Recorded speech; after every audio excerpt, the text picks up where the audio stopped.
Good evening, Lakeside, and welcome to another Sunday night Bible study. We will be in the book of First Thessalonians tonight. First Thessalonians chapter 2.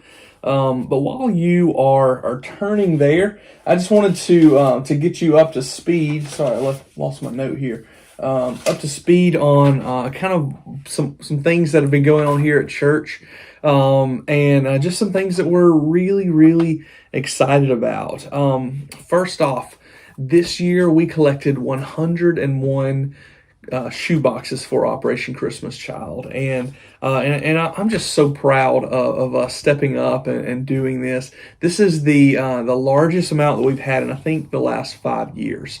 So even in kind of an unprecedented year, thank you for stepping up and being a part of this ministry. And I encourage you to continue to pray for the recipient of your shoebox, that they wouldn't just have a box full of things that they like, but that they would hear the gospel and that they would respond in repentance and belief.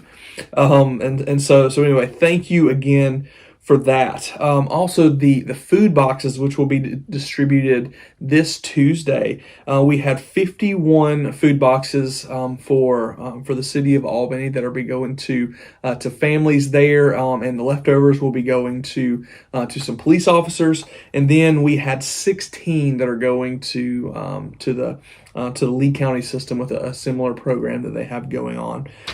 So anyway, I just wanted to say thank you again for being a church that is generous and loving and showing the light of Christ right here where we are. Don't forget that the Sunday after Thanksgiving, November 29th, will start off a week of prayer for international missions, and really it'll be 8 days worth of prayer, but it's close to a week, so that's what we're calling it. When you were here next Sunday, drop by the table where the bulletins are. Excuse me, I was blanking on what the names of these things are.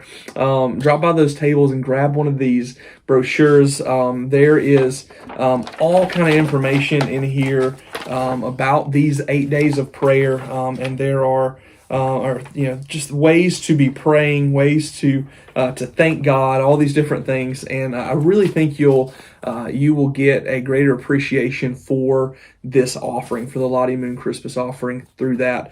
Also, if you're looking for more information, and assuming that you are watching this, you have access to the internet, go to IMB, International Mission Board.org, O-R-G, and then /LMCO for Lottie Moon Christmas offering. And there's so many things there, and it honestly is similar to this, very similar. But there are some videos that are going to be there, and we're going to be posting those to our Facebook page for every one of these 8 days of prayer. But if you want to go ahead and check those out, you can. I really think you'll get a deeper understanding and respect and love for this particular offering that we give to every year. Again, it goes to missionaries all over the world through the Southern Baptist Convention. I think the Southern Baptist Convention has around 3,500 missionaries around the world sharing the gospel in places that have little to no access to the gospel of Jesus Christ, something that we often take for granted. So again, I think this is a great offering. And to give it a little bit of different perspective, if 25% of Southern Baptists gave $100 to the Lottie Moon Christmas offering, then we would raise $400 million. That's 25% giving $100. And I know everyone can't give $100, and that's okay. Give what you can. Give what the Lord has led you to give. But if you can give above and beyond, obviously we would love for that. But the missionaries would love that as well. But anyway, the Lottie Moon Christmas offering goal this year is $175 million. So not even half of that 400. So again, just be praying about what the Lord would have you to give through this. Maybe go above and beyond this year, but just because you want to be a part of it, just because you want to be a part of this ministry. So let me make sure that our church goal is going to be $8,000 this year, which is the same as it was last year. And honestly, I think we can do better than that. 8,000, I think for us is a safe number, and I would love to see us just beat this. Not for the sake of doing outdoing this number, not for the sake of bragging about how much money our church gave, but because our church wants to see the gospel go forward. So again, be praying about that. I know I've said that several times, but really be praying about that. I think that's all the announcements that I have. So let's go ahead and jump into to First Thessalonians. But before we do, I guess, sorry, my head's all over the place. I want to tell you kind of how we got to where we are today. Why First Thessalonians? Why chapter 2? Why the verses we're going to be looking at? Last Monday, so almost 2 weeks ago, I went to the Georgia Baptist Convention, and it was kind of an abbreviated Georgia Baptist Convention this year. Normally it takes place over several days, but they squeezed it all into 6 hours. They were spread out against, I think, 3 or 4 locations to make sure that we could social distance and all that good stuff. And one of the reasons that I go to these things is not only to vote for things that we feel like we need to vote for, but so that we can see how our money is being spent. We give, at my last check, I think it was like 6 something percent of every dollar that you give here to Lakeside goes to the Georgia Baptist Mission Board. And sometimes we don't know what that money goes for. We think it's just something that we do and whatever. But they were going through all of these different things and all these different ways that our money is being spent. And they were basically talking about their restructuring. If you don't know this, there's people specific to our region, 4, 5, maybe 6 guys that are specific to our region that are here to help churches like ours, other Southern Baptist, Georgia Baptist churches in our area in the Southwest region. And we've already been the recipient of some of that help so far, and I'm personally enjoying the benefits of this new strategy that they have to help us, our churches in different ways. They were talking about several different ministries. One of the conferences that they do was viewed, so many hundreds of thousands of times all over the world, and people were watching this thing and being trained by the Georgia Baptist Mission Board for things all over the world. The Georgia Baptist Mission Board was helping the state of Georgia write some of its COVID precautions and guidelines. They had done so much research, and I could be wrong about the level of their involvement there, but there was some sort of involvement there. Their particular page on their website, gabaptist.org, has been viewed so many times all over the world by local governments and other people that are trying to get help with COVID precautions. And so anyway, your money is helping in all of these different things. These secular organizations are looking to Georgia Baptist for help and for little things like that. Evangelism, we're looking at doing this this new evangelism type stuff. All of our money is going to all of those different things, and I'm proud to be a Georgia Baptist. I'm so glad that we can give to the ministries of the Georgia Baptist Mission Board. And going back to what we're going to be talking about tonight, at the convention itself, where we were all meeting together. The convention only basically exists at the annual meeting where we meet together. That's the convention. And one of the guys on stage he read one of these verses, and really these verses have been in my head since he read it. And it's one of those things, I've read these verses before, but I'd never quite understood it or looked at it in the way that I looked at it when he read it. And he read this verse. So being affectionately desirous of you, we were ready to share with you not only the gospel of God, but also our own selves, because you had become very dear to us. When he read this verse, it kind of clicked in my mind what Paul was talking about here. And I think it's sometimes helpful for us to read a single verse sort of out of context. And I know that may sound different from what we normally do because we look at things within the context, right? We want to make sure that we understand what it's for. But for me, it helped to understand what this verse was saying and then apply it to the larger context. Not apply it to the larger context, but to fit it into what Paul was already saying by looking at this verse individually. And really, what this verse is saying, he's saying we're not just sharing the gospel with you, we're also sharing the gospel, we're also living our own lives with you. We're sharing our own selves. That own selves is the Greek word there is psychos. It kind of looks like the word psyche, and it's translated in several different ways. Selves is one, lives is one, and souls is one, and so different translators translate it differently, but the message still remains the same. We're not only just sharing the gospel of God with you, we're sharing our own selves, and that's really what we're going to be looking at today. In fact, the title of this message is sharing ourselves. Sharing ourselves. Several weeks ago, we looked at some verses in Jeremiah, and the purpose of that message was, or the theme of that message, the title in fact was, be present and do good. Be present and do good. And that's been sort of my own personal motto since the Lord has laid that message on my heart. And that's been my heart for our church, that you, the people of Lakeside Baptist Church, the members, the regular attenders, all of you, would be present where you are. Wherever you are, whatever context, whatever situation the Lord has placed you in, it is my prayer that we are being present where the Lord has placed us. But not only just to be present, because being present is good, but it's not enough. I want us to be present and do good.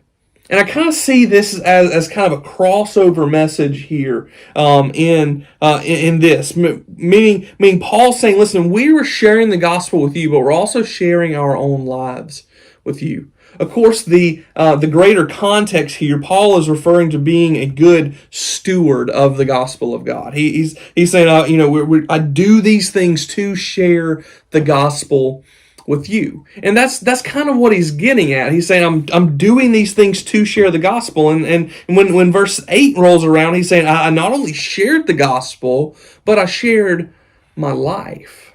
I shared myself. I shared my soul with you. And in other words, he was present with them.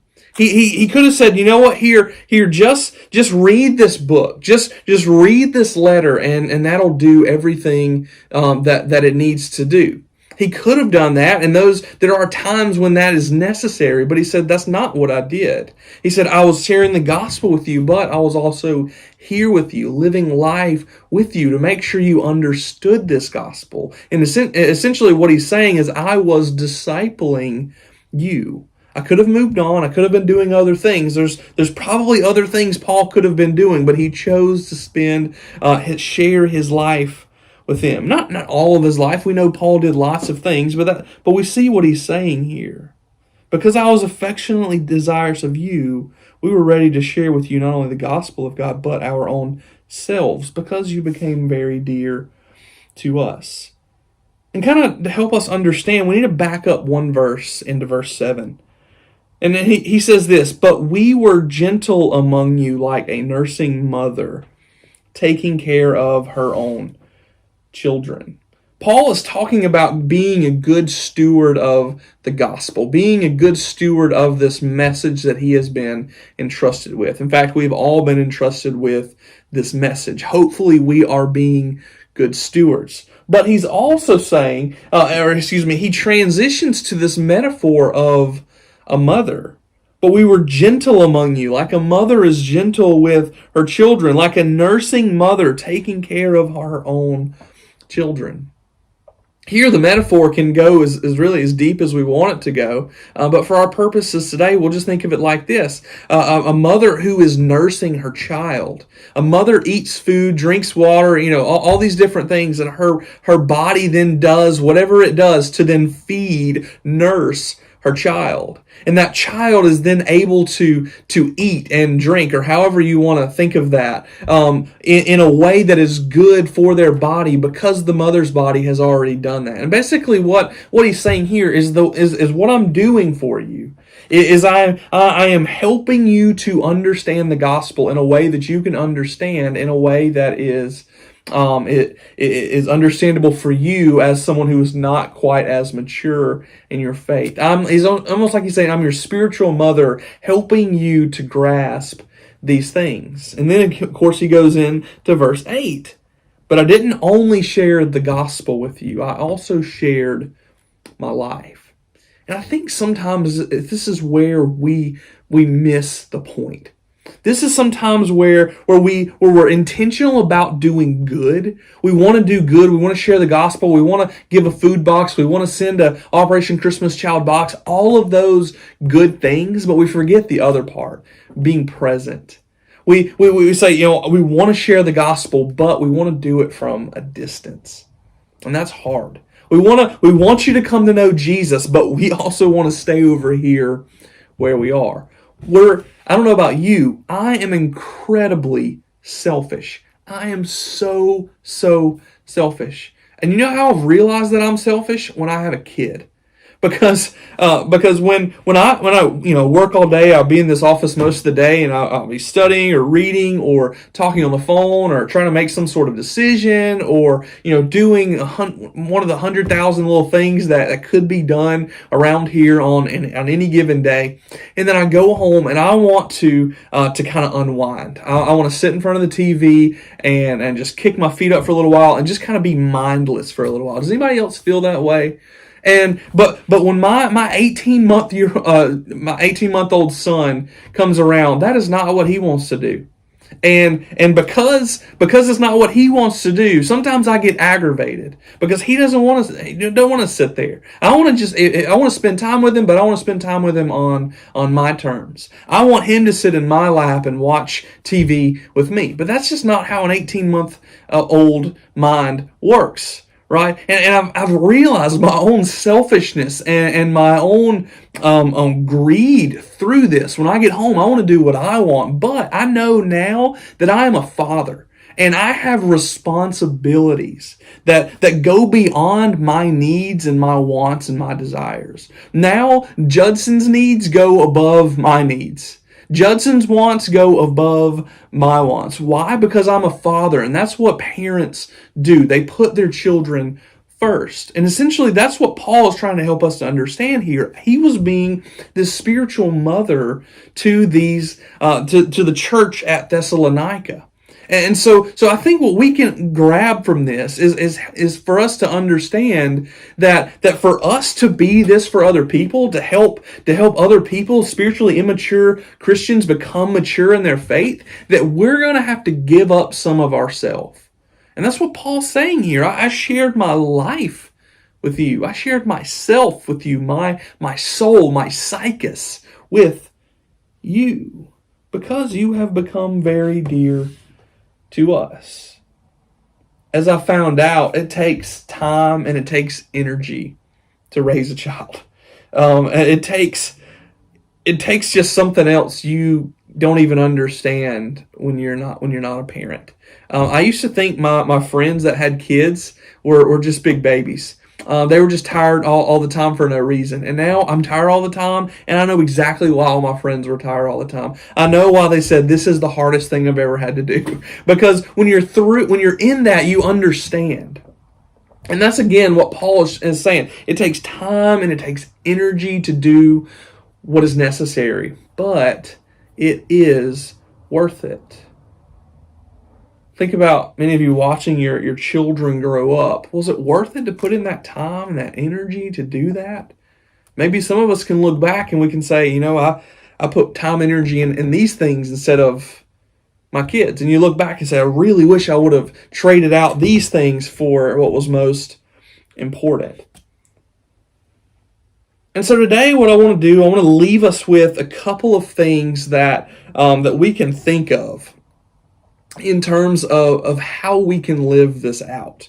Because in reality, every single every single Christian is supposed to be a disciple maker.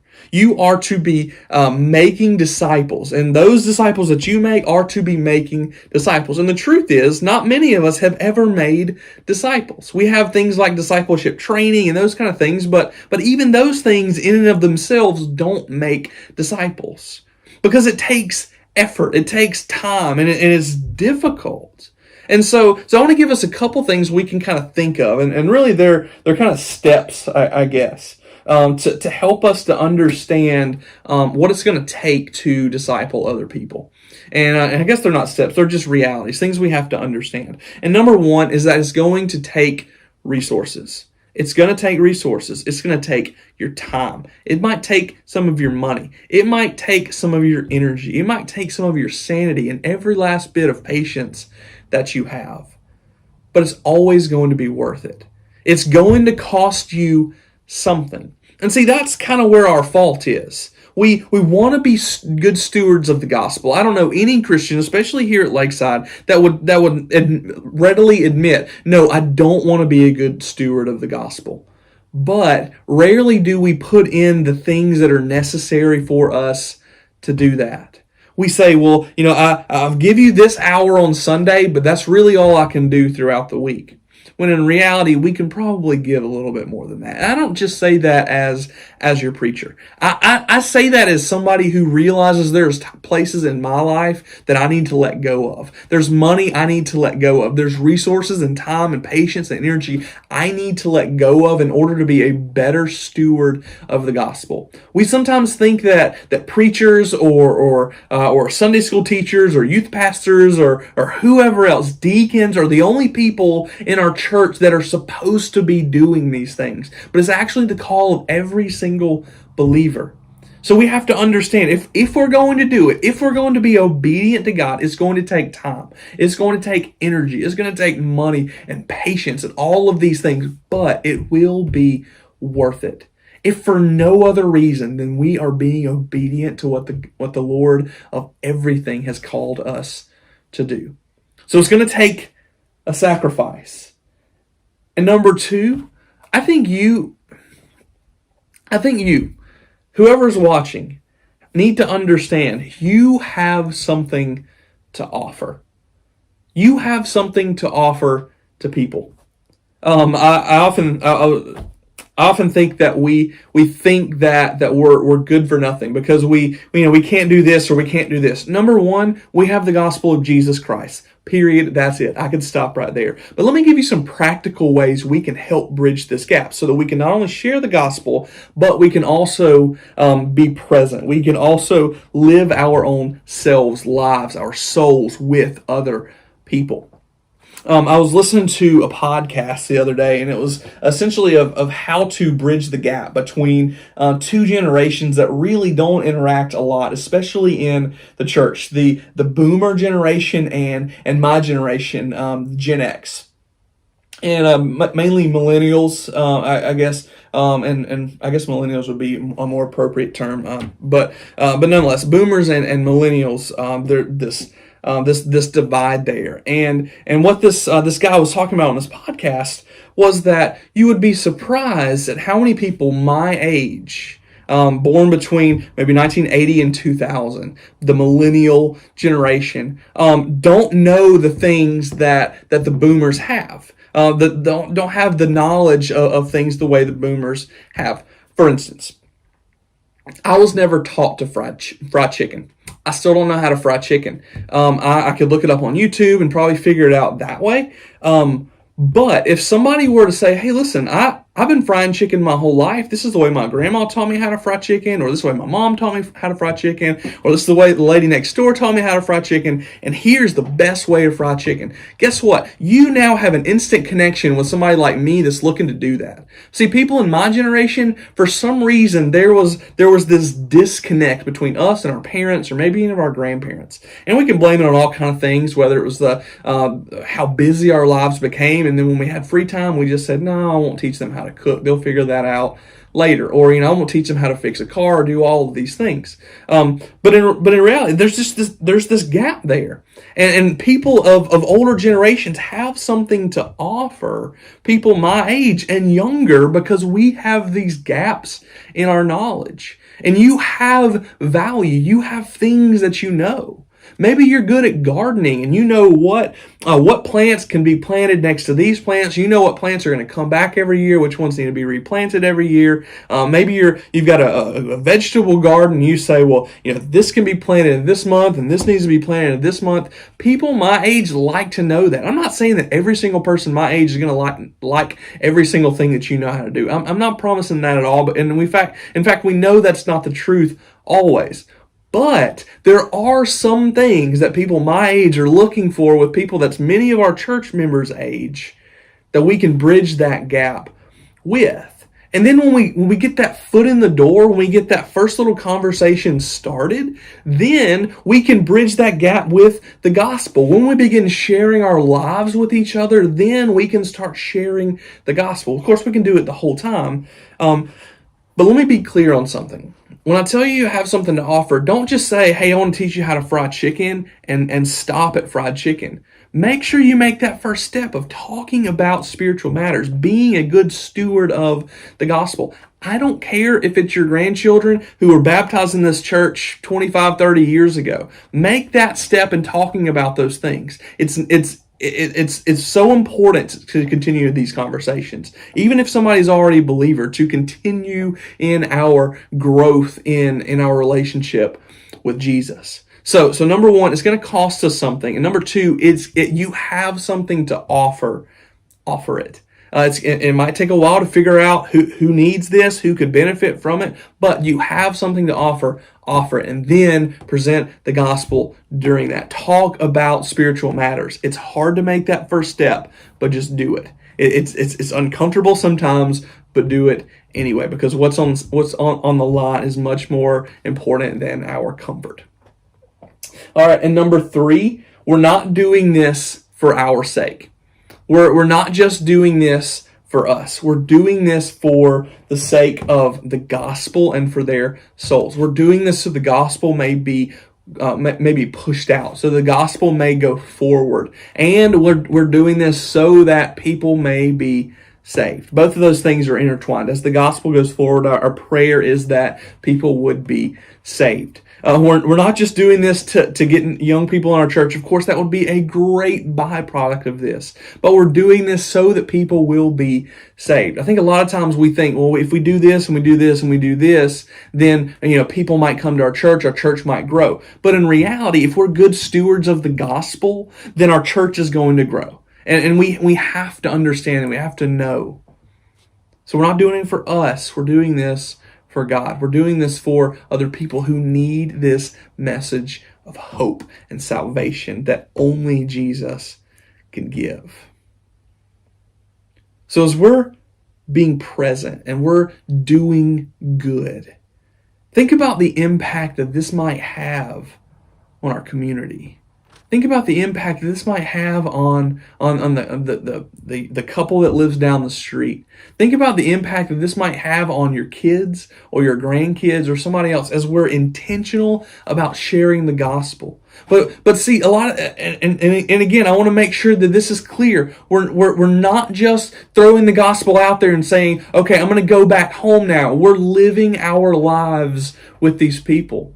We're showing them how to cook or fix a car or plant a garden or wash clothes or sew or crochet or whatever it might be. But we're doing this in order to open the door, to get our foot in the door, to share the gospel of Jesus. And we're doing both of these things simultaneously in order to be good stewards of the gospel of God. So think about what the impact might be if we were obedient to God. Think of what the impact might be in our community if we were serious about sharing the gospel. We're serious about doing the things that God has called us to do.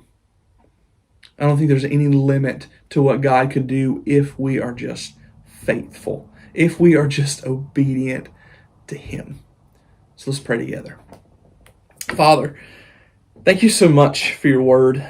Thank you for this letter, and Lord, it may not have been as expositional as it normally is, Lord, but Father, I pray that you would just give us a new heart for those around us. God, help us to see that we do in fact have something to offer, and we can use these things in the places that you've put us, and the gifts that you've given us, and the talents that you've given us, in order to be good stewards of this message you have entrusted us with.